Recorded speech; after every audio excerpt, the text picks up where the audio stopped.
Oui, ma petite anecdote, on avait lancé au démarrage des versions d'essai, donc tu peux faire des essais pendant une semaine de l'outil. On a repéré un compte qui avait un usage très très intensif de la fiche d'arrêt et qui recréait des comptes à chaque fois, etc. Vendait des fiches d'arrêt. Et en fait, on a fini par se rendre compte que c'était un étudiant qui vendait, exactement, tu l'as compris. J'ai pas réussi à l'avoir, je voulais lui conseiller plutôt de se réorienter en business. Mais c'est clair, c'est ce que j'allais dire, et ceux qui nous écoutent, mais vendez des fiches d'arrêt. Non, alors, je recommande pas de vendre des fiches d'arrêt, s'il vous plaît. Ne vendez pas de fiches d'arrêt générées par Papers. Interdiction de faire ça. Non, c'est pas une bonne chose et de toute façon, vous ferez griller par nos commerciaux.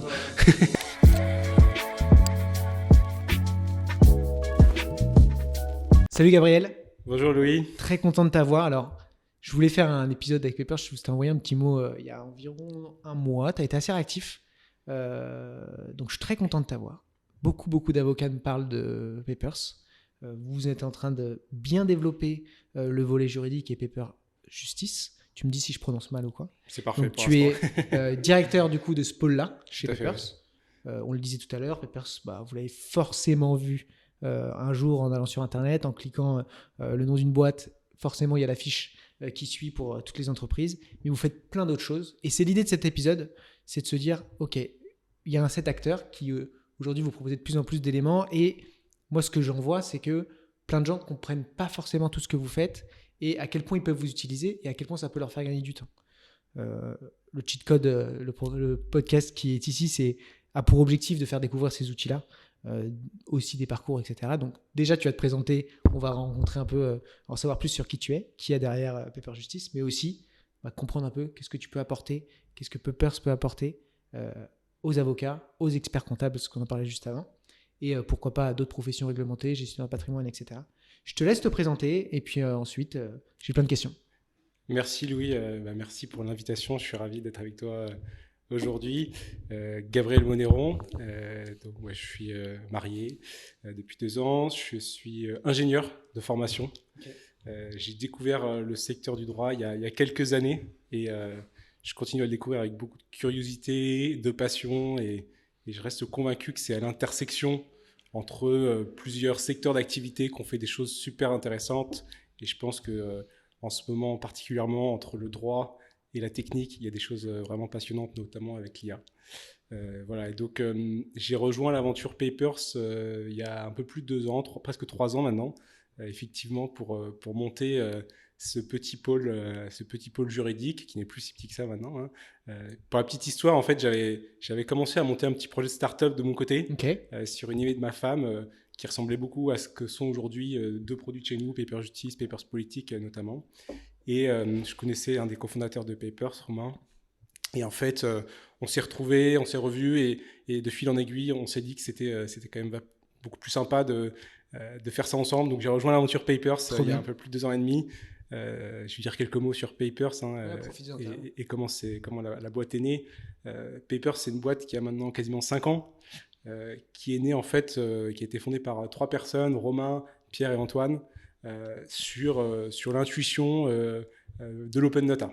Donc l'open data, et dans un premier temps, c'était l'open data des données des entreprises, donc l'open data du registre du commerce et des sociétés, qui a permis de créer un produit gratuit. C'est comme ça qu'on s'est fait beaucoup connaître, qu'aujourd'hui on est le plus connu.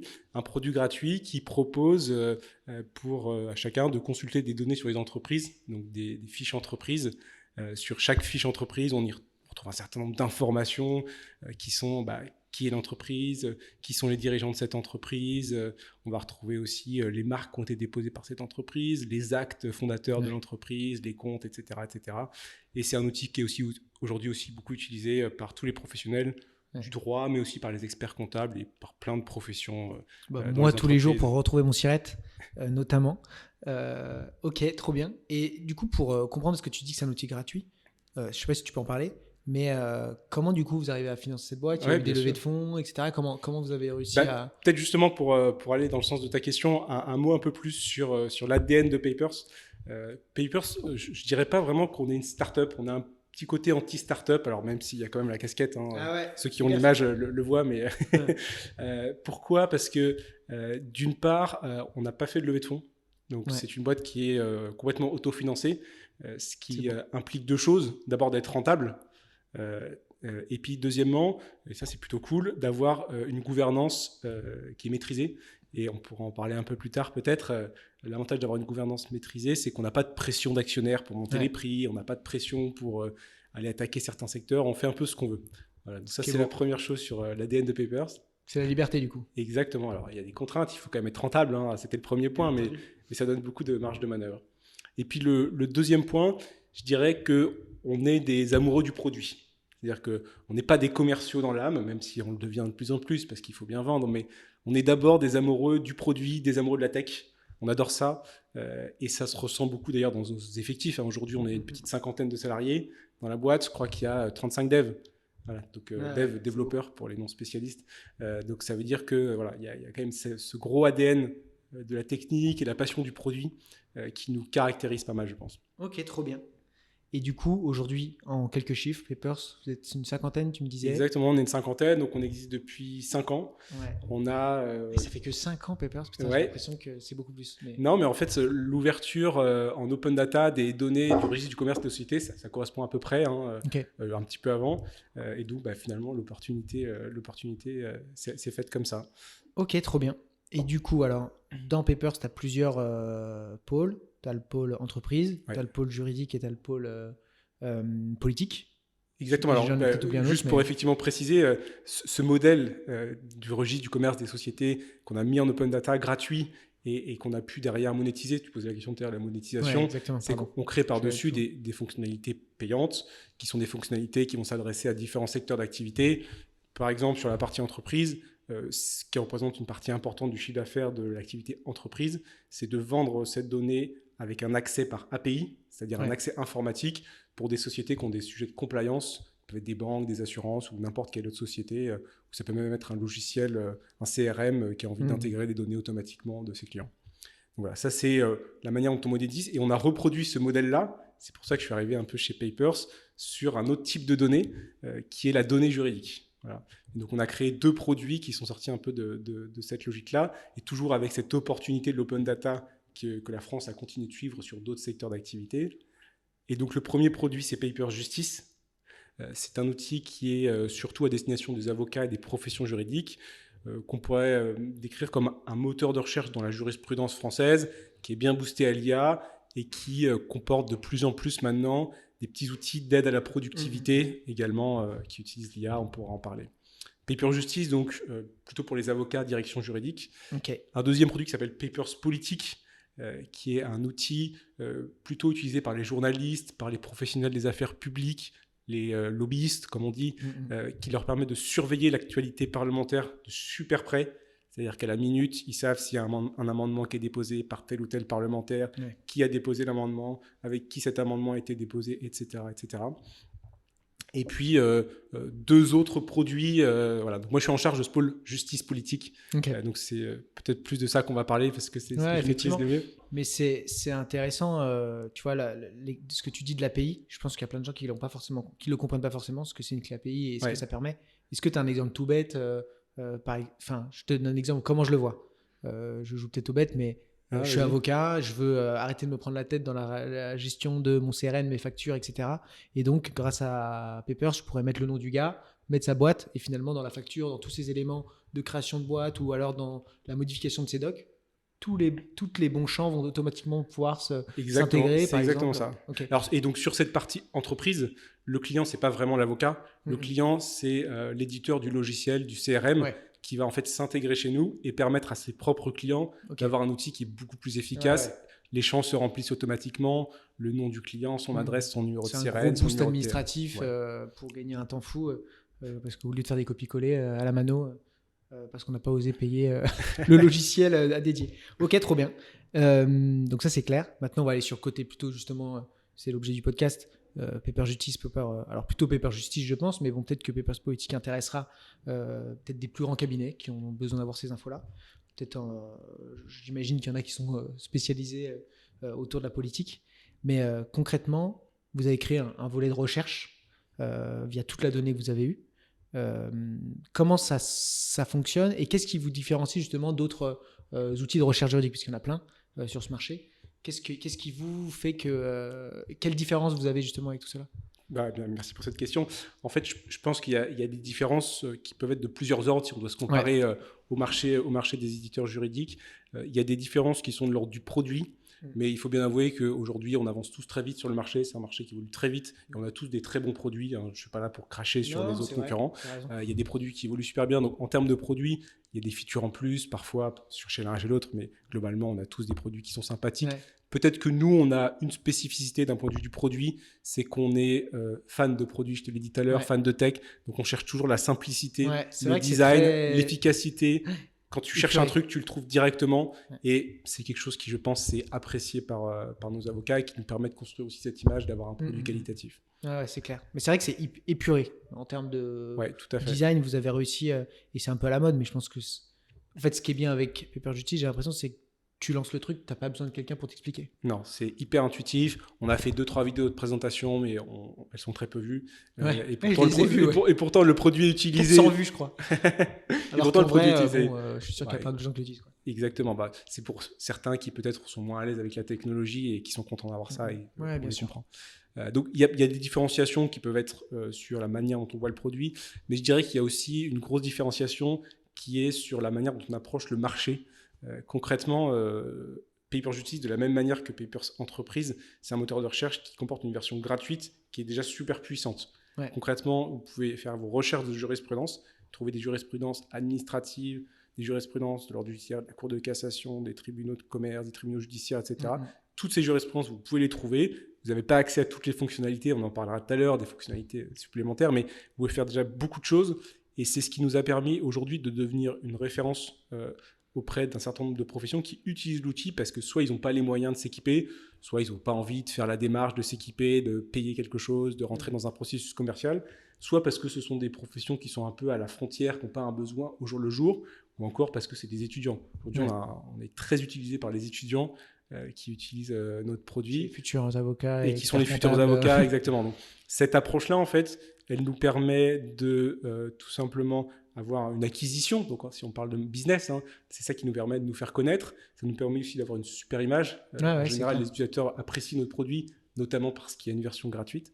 Et c'est ces personnes-là qui vont, en général, s'inscrire pour faire un essai des fonctionnalités les plus avancées, les plus premium.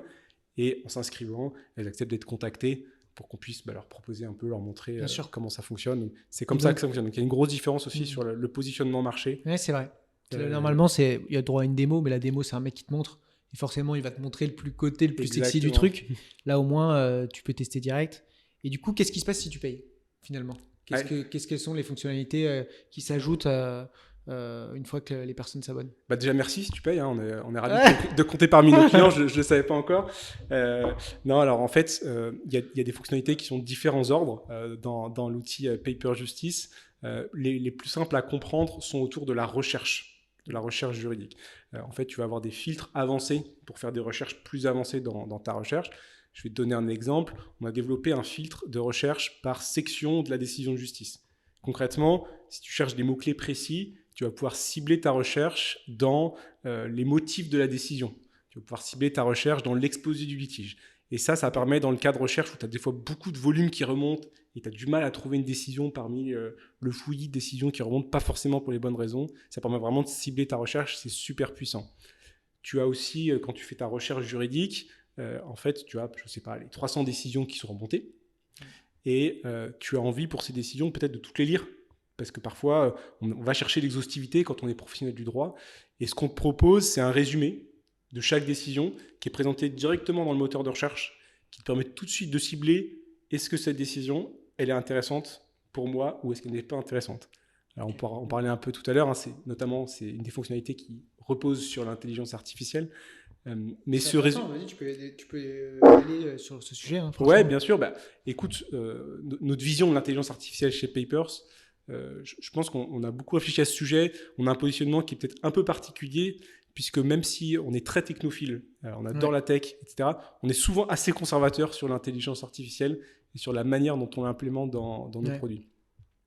En fait, sur l'IA, on peut se poser une question. C'est pourquoi on entend autant parler d'intelligence artificielle dans le monde du droit depuis 2-3 ans, et peut-être beaucoup plus que dans d'autres secteurs d'activité qui, semble-t-il, sont moins impactés, ou en tout cas ne parle moins de ces sujets-là. Oui, bien sûr. Vous allez dans l'aérospatial, on ne parle pas autant d'intelligence artificielle, en tout cas pas plus qu'il y a 20 ans. Dans le monde du droit, c'est la révolution annoncée, on en parle tout le temps, on ne parle que de ça. Moi, j'ai 2 réponses à ça, je pense. Je pose la question, je me réponds, je me permets. Très bonne question, Gabriel, je t'écoute. J'ai deux réponses à ça. La première, c'est que quand on parle d'IA, on parle surtout d'intelligence artificielle générative, les fameux modèles de langage qui ont un peu révolutionné l'IA ces dernières années, qui ont été popularisés par la société OpenAI avec ChatGPT. Et ces modèles de langage, justement, ils manipulent du langage. C'est-à-dire qu'ils prennent du texte et ils pondent du texte. Et concrètement, manipuler le langage, c'est quelque chose... C'est le taf de ces gars-là, quoi. Voilà, c'est quelque chose que les professionnels du droit font toute la journée. Le droit, par principe, c'est beaucoup du langage. Voilà. Donc ça, c'est la première chose. Et la deuxième chose, c'est que tous ces modèles d'intelligence artificielle, ils ont dû être entraînés. Et donc, ils ont été entraînés sur des données publiques, par exemple Wikipédia. Mais il faut trouver des données publiques. Et aujourd'hui, d'ailleurs, les éditeurs de modèles comme ça ont du mal à trouver plus de données encore pour manger encore plus d'informations. Ils la créent. Parfois, ils doivent la créer, ouais. Et donc, ces données publiques, finalement, qu'est-ce qu'on trouve comme données publiques facilement accessibles ? Le droit. Puisque le droit, c'est une donnée qui doit être, par principe, accessible aux citoyens. Donc, on la trouve gratuitement et avec des licences de réutilisation qui sont plutôt sympathiques en général. C'est le principe du droit. Donc, les modèles d'intelligence artificielle générative sont souvent assez entraînés sur les sujets juridiques. C'est comme vision des choses, tu as raison.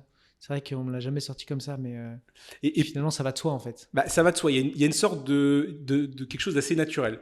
Et pour autant, ces 2 choses assez naturelles nous amènent facilement à la conclusion de, globalement, dans 2 ans, on aura un ChatGPT du droit qui répondra parfaitement à chaque question juridique et qui nous fera une consultation d'un avocat. Alors, je dis ça et je ne suis pas d'accord. Je le précise. Je dis ça et je ne suis pas d'accord parce que je pense qu'on fait une erreur sur ces modèles de langage. Ils sont des modèles de langage et non pas des modèles de connaissance, et non pas des modèles de raisonnement. Ici, on parle de modèles de langage, et on a souvent tendance, surtout quand on démarre, qu'on ne sait pas bien les utiliser, qu'on appréhende ces modèles, à les utiliser pour leur propre connaissance interne. Certes, ils ont une petite connaissance interne, mais elle n'est pas à jour, elle est très incomplète, surtout quand on creuse un sujet spécifique, et donc on se retrouve vite à avoir des aberrations. Et donc, utiliser aujourd'hui les modèles de langage, on le fait énormément, nous, sur plein de sujets différents, mais on ne le fait que jamais pour récupérer des infos qui seraient fournies par le modèle. On le fait que pour faire du traitement, et d'ailleurs souvent on le fait sur des fonctionnalités que l'avocat ne va même pas, dont l'avocat ou le professionnel du droit ne va même pas être informé qu'en fait il y a eu de l'IA derrière. Alors quand il y a un enjeu de fiabilité, on informe toujours, parce que s'il y a un risque effectivement d'erreur, on informe l'avocat que l'IA a été utilisée, ça fait partie de nos principes et de notre déontologie, mais il y a des outils d'importation de données, des outils qui utilisent l'IA et pour lesquels on n'a pas forcément d'information qui est fournie à l'utilisateur, puisqu'en fait c'est automatique. Mais c'est intéressant, ta vision elle est juste, je pense, et c'est marrant parce que il y en a beaucoup, je revois des vieux posts LinkedIn lorsque ça s'est lancé qui avaient un petit peu cette manière d'amener les choses, mais je pense qu'on n'était pas du tout assez... on ne comprenait pas assez le sujet pour que se dire ce gars-là a raison, mais maintenant que tu le dis, je me dis putain, mais il y en a, ils avaient sorti ça dès le début et effectivement à l'époque, modèle de langage, vas-y, je comprends rien, moi j'utilise parce que ça me fait kiffer. Mais concrètement, je pense que tu as raison.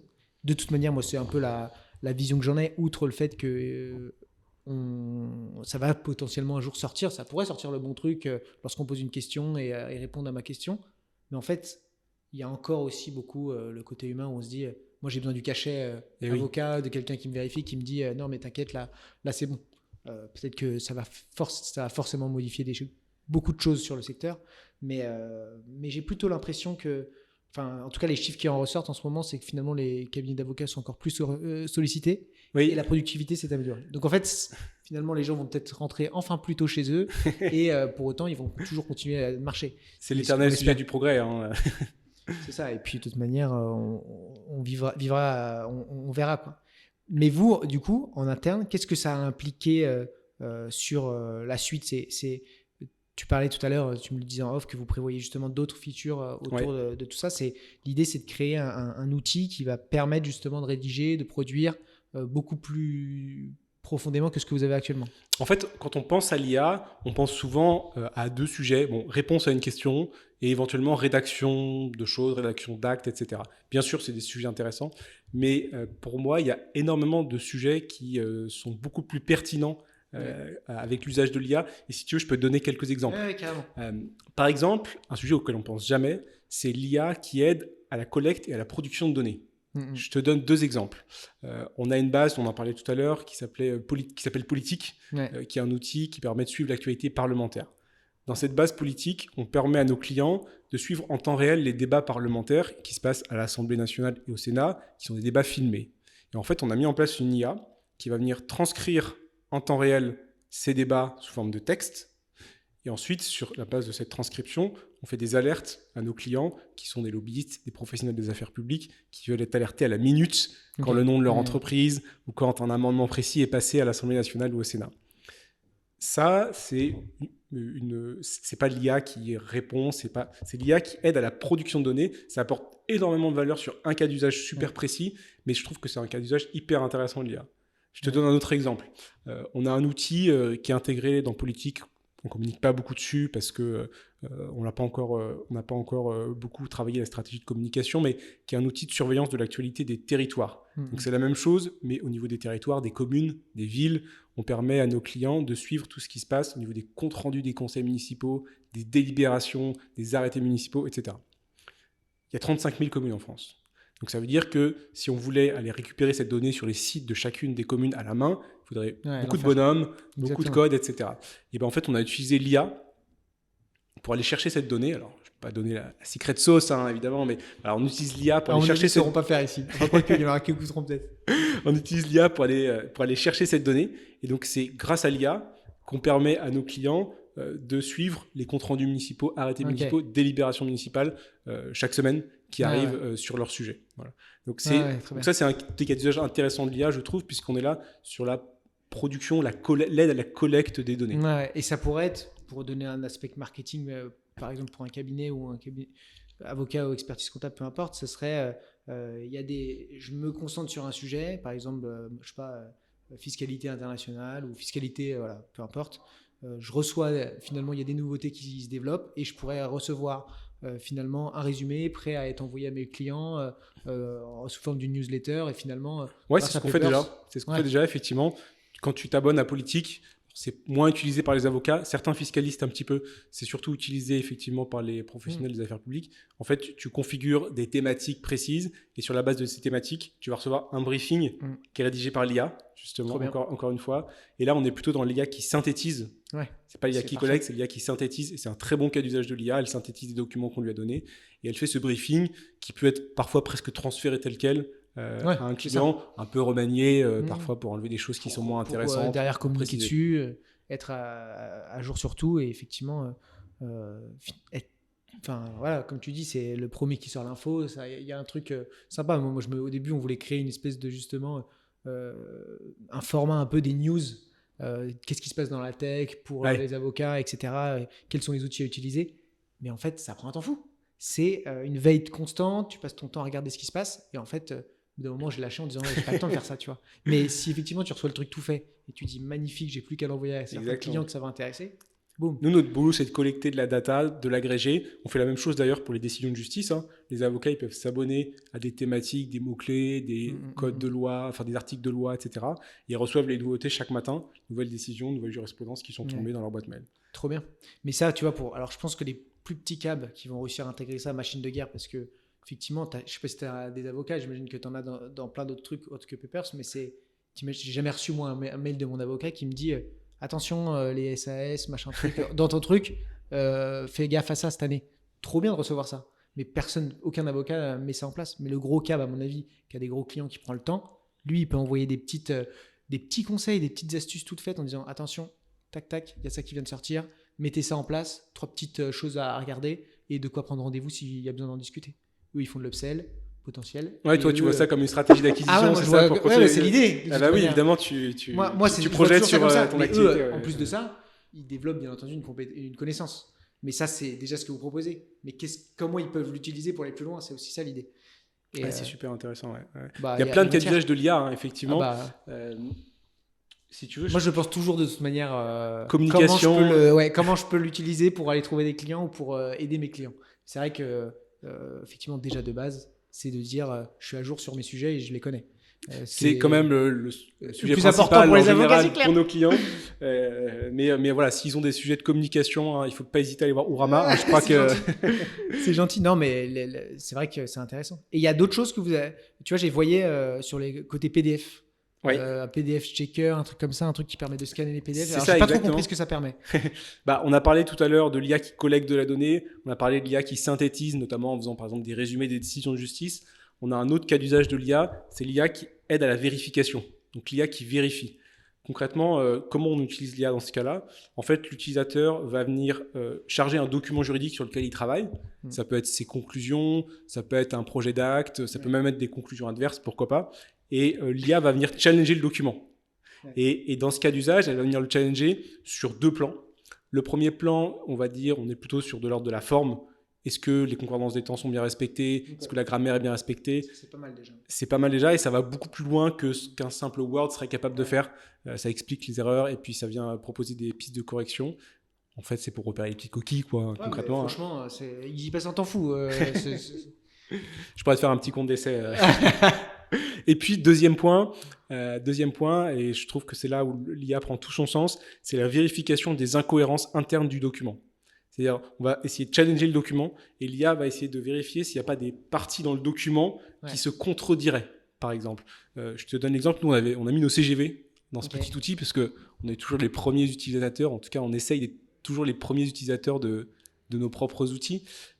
On a mis les CGV de Papers Justice dedans et on s'est rendu compte qu'il y avait une incohérence sur la dénomination de l'entreprise. Il y a un paragraphe où elle était désignée comme enregistrée au RCS de Nanterre et un peu plus loin, enregistré au RCS de Bobigny. Alors, c'était une bête erreur de copier-coller d'un autre document de CGV qu'on avait repris d'une autre société certainement.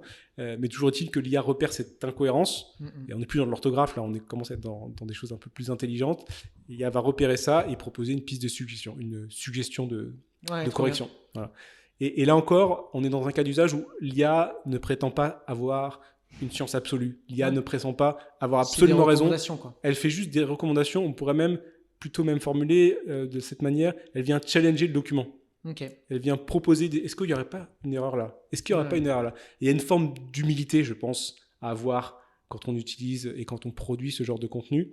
Et je pense qu'en ayant cette humilité, ça permet aux utilisateurs de l'utiliser de la bonne manière. C'est-à-dire qu'ils ont 4 suggestions de pistes d'erreurs et viennent les challenger. Peut-être que sur les 4, il n'y en a que 2 qui sont réelles et les 2 autres, c'est une invention. C'est pas grave. Si ça a permis de récupérer 2 pistes d'erreurs et que les 2 autres, on les a pas pris pour argent comptant parce qu'on a bien informé l'avocat, on est sur quelque chose qui est super gagnant. Mais tu vois, c'est marrant que ça se trouve, vous êtes en partenariat avec eux, c'est pour ça que je le vois comme ça, mais nous, on est chez Dougs, tu vois, chez Ourama, donc c'est notre expert comptable. Et eux, typiquement, là, j'ai embauché pas mal en janvier, j'ai mis les contrats de travail, et tout de suite, j'ai reçu un audit du contrat de travail avec des retours, attention. Alors, en plus, nous, c'était un vieux truc. Les avocats me détesteraient s'ils entendaient ça. Mais j'ai vite fait modifier un document qu'on utilisait avant. Et concrètement, le mec m'a fait un audit rapide. Voilà, on vous fait des retours, mais vous n'êtes pas obligé de les utiliser. Et je sais une chose, c'est que c'est pas une vraie personne qui avait regardé. Enfin, j'en sais rien. Alors, c'est pas nous qu'ils ont ça avec eux, mais... Non, mais tu vois, je pense qu'ils scannent, ils vérifient. Alors, peut-être que c'est vraiment quelqu'un, et franchement, bravo si c'est ça. Mais en tout cas... tu vois, c'est typiquement ça. C'est dire, j'ai mon client, j'ai reçu son contrat de travail. Ça se trouve, il ne m'a même pas demandé, mais je le fous vite fait dans l'outil Papers, check, hop, ok, là, il y a des erreurs. Je lui envoie une petite synthèse en disant, attention, contrat de travail, il y a 2-3 trucs à modifier.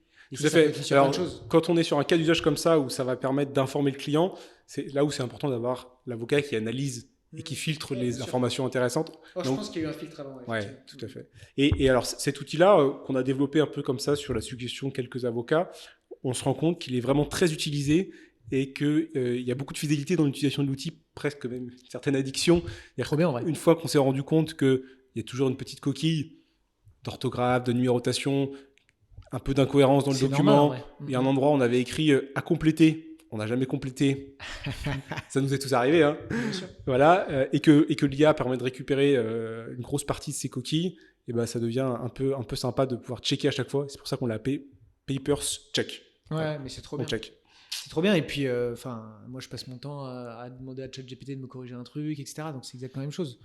Sachant que c'est très important pour surtout plus les cabinets souvent sont exigeants, plus la petite faute est tapée du doigt. Je pense que tous les élèves avocats doivent utiliser à fond ce genre d'outils. Enfin, franchement, ça m'étonne pas que ce soit mis en place. Et en plus, j'ai vu ce qui était pas mal, c'est que tu pouvais genre comparer deux docs. Ça, c'est pas mal aussi. Ouais, exactement. C'est dire, il y a eu une version 1, une version 2. Et tu peux checker si. Ça, c'est très pratique. Par exemple, si tu fais du droit des affaires, tu veux comparer deux versions d'un contrat. Une partie en face t'a envoyé une nouvelle version de contrat. Est-ce qu'ils n'ont pas rajouté des petites choses en douce? Il y en a qui peuvent déjà faire ça sur Word, par exemple. Ouais. Mais là, l'avantage, c'est que c'est un peu mieux présenté. Et puis surtout, c'est multiformat. Tu peux mettre n'importe quel type de document. Ouais. Tu peux mettre un PDF, même un PDF scanné. Ouais. Tu peux mettre du Word, tu peux mettre du DocX, tu peux mettre même du texte, des mails, tout ce que tu veux. Bien. Non, et puis tu peux du coup, effectivement, des vieux docs, des vieux PDF. Je sais même pas si. Alors peut-être que ça arrivera, c'est de remettre un peu en forme derrière. Ouais, effectivement, il y a une tentative de remise en forme de l'outil. Ouais, tout à fait. Ok. Est-ce qu'il y a d'autres outils un petit peu ou on est déjà, ce qui est déjà pas mal? Il y a pas mal d'outils en fait qui sont intégrés. Alors, je pourrais pas tous les citer. Il y en a un que je trouve intéressant et qui ressemble beaucoup au résumé de la décision de justice dont on a parlé tout à l'heure. Mais je le trouve intéressant. Puis j'ai une petite anecdote à propos de ça. Donc, en fait, c'est la possibilité de faire un commentaire d'arrêt, une fiche d'arrêt qui est rédigée par l'intelligence artificielle sur chaque décision de justice. Donc l'avantage de la fiche d'arrêt... Tous les étudiants, c'est finito les fiches d'arrêt. Voilà, c'est ça ma petite anecdote, je te la raconte juste après. L'avantage de la fiche d'arrêt par rapport au résumé... J'aurais dû mettre 5 ans plus tard, merde. L'avantage de la fiche d'arrêt par rapport au résumé, c'est que le résumé il est assez court. Sa fonction, c'est juste de discriminer est-ce qu'il y a une chance que la décision, elle m'intéresse ou pas. Mais en 3-4 lignes, on ne peut pas reprendre l'essentiel de la décision, c'est complexe, c'est pas possible. La fiche d'arrêt, c'est beaucoup plus long, c'est plus structuré, c'est presque autosuffisant. On a des clients, ils prennent la fiche d'arrêt, ils l'envoient directement à leurs confrères, à leurs clients, et ils n'ont pas besoin d'envoyer la décision à côté. Le résumé, ce serait pas possible, c'est trop court, c'est pas la même fonction. Et cette fiche d'arrêt, j'en parle parce que c'est une feature qui est une fonctionnalité qui est très appréciée sur notre plateforme en complément du résumé. Et ce que je trouve intéressant, oui, ma petite anecdote, c'est en fait on a repéré. On avait lancé au démarrage des versions d'essai, donc tu peux faire des essais pendant quelques semaines, une semaine de l'outil. Et on a repéré un compte qui avait un usage très très intensif de la fiche d'arrêt et qui recréait des comptes à chaque fois, etc. Il vendait des fiches d'arrêt. Et en fait, on a fini par se rendre compte que c'était un étudiant qui vendait exactement, tu l'as compris. Smart. Voilà, donc j'ai pas réussi à l'avoir. Je voulais lui conseiller plutôt de se réorienter en business. Mais c'est clair. C'est ce que j'allais dire. Et ceux qui nous écoutent, mais vendez des fiches d'arrêt. Bon, c'est peut-être pas le top, mais bon. Ça, non, alors en réalité, je recommande pas de vendre des fiches d'arrêt, s'il vous plaît. Enfin, ça remet en question aussi. Alors, c'est peut-être l'exercice qu'il va falloir changer, mais tu vois, ça remet en question aussi l'éducation depuis tous ces outils d'intelligence artificielle. Tu vois, les dissertes, les commentaires d'arrêt. Est-ce que ça a autant d'intérêt qu'avant? Est-ce que finalement, ils ne devraient pas faire ça peut-être sous la forme justement un peu plus orale? Enfin, il y a un truc autour de l'éducation, je pense, qui va devoir être changé parce que là, moi, la fac que j'ai connue il y a 7-8 ans, ça n'a plus en tout cas, les exercices, le contenu, très bien, mais les exercices, il faut les revoir. Parce qu'en fait, moi, je me connais par cœur, hein. J'aurais été à fond de ChatGPT. En fait, j'aurais enchaîné mes devoirs en 2 2. La question qu'on peut se poser, et encore une fois, moi je suis très technophile et pourtant un peu conservateur sur ces sujets. La question qu'on peut se poser, c'est est-ce qu'à l'école, faire réfléchir les gens, quoi, c'est ça. Ouais, est-ce qu'à l'école on veut apprendre aux gens à faire des fiches d'arrêt ou est-ce qu'on veut leur apprendre à raisonner? Si on veut leur apprendre à faire des fiches d'arrêt, c'est plus un exercice intéressant puisqu'ils vont tous utiliser ChatGPT ou nos outils. Mais si on veut leur apprendre à raisonner, c'est un autre sujet. Et je pense que la vraie bonne manière de faire, c'est d'être transparent avec eux. Et il y a des profs, des fois, qui nous demandent des comptes pour montrer à leurs étudiants qu'on peut faire des fiches d'arrêt. Et en général, on leur accorde parce qu'on trouve que c'est une démarche intéressante. Ils montrent à leurs étudiants, voilà, vous pouvez faire une fiche d'arrêt. De toute façon, vous l'auriez trouvé par vous-même, donc je vous le montre tout de suite. Maintenant, je vais quand même vous demander d'en faire une fiche d'arrêt parce que je pense que c'est intéressant pour vous. Et vous prenez la responsabilité d'utiliser ou pas une IA, c'est votre problème, mais je pense que c'est vraiment utile pour vous. Et je pense que c'est cette transparence autour de l'éducation. Moi, je suis assez sensible à ce sujet de l'éducation. Cette transparence qui est nécessaire et après chaque étudiant prend ses responsabilités. Non mais c'est sûr, c'est-à-dire qu'il y a un groupe WhatsApp de la promo, si c'est pas le jour 2 qu'il y a un mec qui envoie le truc, c'est normal. Trop bien, et merci Gabriel, je pense que ça me paraît clair. J'espère qu'il y aura des utilisateurs. Tu fais des petits codes promo, des trucs comme ça? Ouais, bien sûr. Alors déjà, première chose, c'est ce qu'on disait tout à l'heure, il y a une version gratuite de l'outil. Ouais, déjà, elle est testée. Donc si vous êtes étudiant, que vous venez de vous lancer, que vous n'avez pas les moyens de payer un outil juridique, utilisez la version gratuite de l'outil. Nous, ça nous fait plaisir. Plus d'utilisateurs gratuits, plus on est content. Évidemment, ça vous coûte rien, vous, en soi? C'est quasiment négligeable, puisque là où il y a des coûts par utilisateur, c'est essentiellement quand il y a des fonctionnalités d'intelligence artificielle et elles ne sont pas dans la version gratuite en général. Allez-y, utilisez-le, profitez-en à fond. Et puis, vous pouvez tester pendant une semaine gratuitement la version payante. Si vous nous demandez gentiment, on peut prolonger un peu si vous n'avez pas eu le temps de totalement tester. Et puis voilà, on trouve toujours des solutions pour trouver des tarifs intéressants. Notamment, on fait des promotions aux avocats qui viennent de se lancer à leur compte. On leur propose des choses intéressantes. Ouais, on aime bien encourager aussi l'entrepreneuriat, puisque c'est de l'entrepreneuriat quand même, il faut le dire. Et puis, on fait aussi des promotions. En fait, à partir du moment où on prend plus qu'une licence, le produit va évoluer. On pourra en parler, je ne sais pas si on a encore du temps, mais sur le sujet du prix. C'est un vrai point sur ce secteur-là. En fait, le prix des outils juridiques, nous, on a une philosophie, alors je ne sais pas si tu le sais, mais on est positionné très bas sur le marché en termes de pricing. Ça veut dire qu'on est entre 2 et 10 fois moins cher que les éditeurs sur le marché. T'en aurais pas parlé si t'étais au même prix. Parce qu'à chaque fois, je dis, on parle du prix, on esquive un peu. Évidemment, on parle des choses qui nous mettent en valeur, mais je pense que c'est quand même un point important. Aujourd'hui, on est dans un monde où économiquement, c'est pas toujours facile. Pour les avocats, c'est pas toujours facile non plus. On a toujours tendance à penser à l'avocat qui a les poches qui débordent de billets, mais c'est pas toujours le cas. Et puis, il y a aussi une rationalisation des coûts à faire. Et en fait, on nous demande souvent, mais en fait, pourquoi vous êtes moins cher? Est-ce qu'il y a un petit anguille sous roche, vous avez caché des trucs sous le tapis, etc. Et je trouve intéressant de dire un mot là-dessus pour qu'on puisse bien comprendre en fait qu'on ne sacrifie pas des choses là-dessus. Par exemple, on ne va pas héberger nos données en Chine. On est hébergé 100% en France sur des serveurs français qu'on paye cher, mais qui sont sécurisés avec une souveraineté numérique qui est un sujet qui est super important pour nous. Et ça ne nous dérange pas de payer cher pour ça.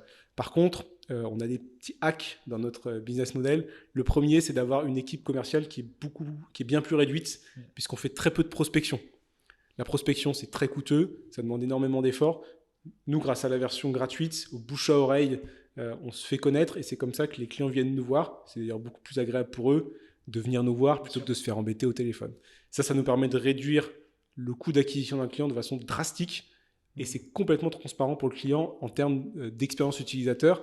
Et c'est même presque préférable puisqu'il ne se fait pas appeler sans arrêt. Ça, c'est la première chose, nous, sur la partie diminution des coûts commerciaux. Deuxième chose, c'est que on est, je pense, quand même devenu très fort sur la partie data, open data.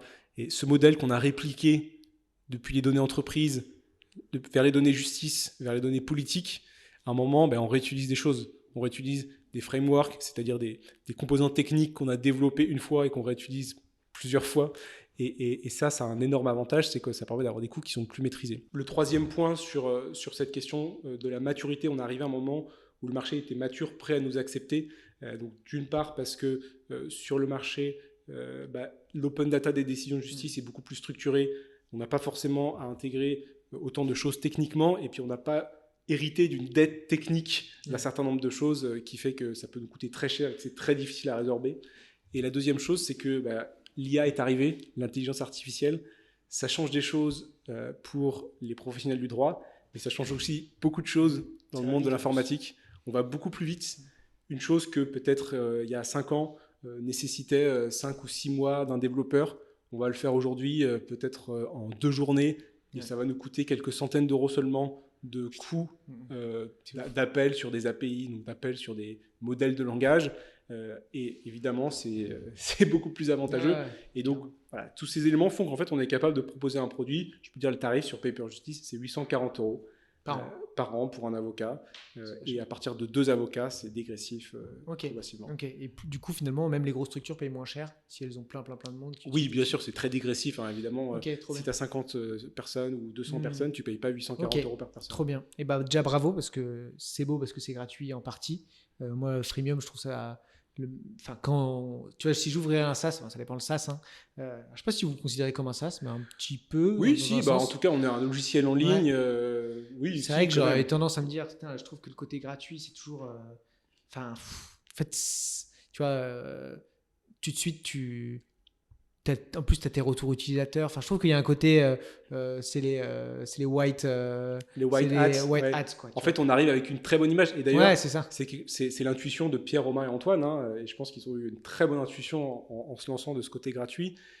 C'est que derrière, ça nous permet d'avoir une super image, d'avoir du bouche à oreille. Puis la com de Paper, c'est marrant en plus. Ouais, Vous avez en plus de ça une super com. Bah, merci. Je sais pas Je pas qui est le CM. C'est Pierre en fait. Ok. Le CM, il a toujours Bah, fait ça et il garde toujours pas mal la main dessus parce que c'est vraiment son truc. Et il est bon pour ça, il faut bien avouer. Mais franchement, tu vois, j'en parle souvent parce que tu as plein de cabinets qui savent pas trop comment communiquer, etc. Mais alors nous, tu vois, nous, on s'inspire pas mal de ce que vous faites parce que c'est le côté un peu second degré. Tu sais, on se fait chier sur LinkedIn. Si on on regarde les gens prendre des apéros et aller à des after-work, on n'en a rien à foutre. Mais par contre, dès qu'il y a des features, des belles annonces, etc., et que tu l'amènes avec un peu d'humour sarcastique ou des trucs comme ça, enfin, c'est beaucoup plus impactant. Bah, c'est ce qu'on essaie de garder comme petite ligne éditoriale. Bravo. Et puis non, bel outil. J'espère qu'il y aura du monde qui s'inscrira, qui ira checker. Et puis ne vendez pas de fiches d'arrêt générées par Papers en illimité, quoi. Interdiction de faire ça. Non, c'est pas une bonne chose et de toute façon vous ferez griller par nos commerciaux. Ouais. Ils vous enlèveront votre licence, vous serez puni, banni. Ok. Et ben merci beaucoup Gabriel. Et puis belle année 2025. À très vite. Et on se refera peut-être un épisode côté plutôt entreprise pour les experts comptables. Bien sûr, je pense capable de mettre en place. Aussi intéressant pour les peut-être plutôt un format vidéo où on voit un truc en direct. C'est intéressant aussi. On fera avec plaisir. En tout cas, on est ouvert sur le sujet. Merci à toi. Louis, merci à toi.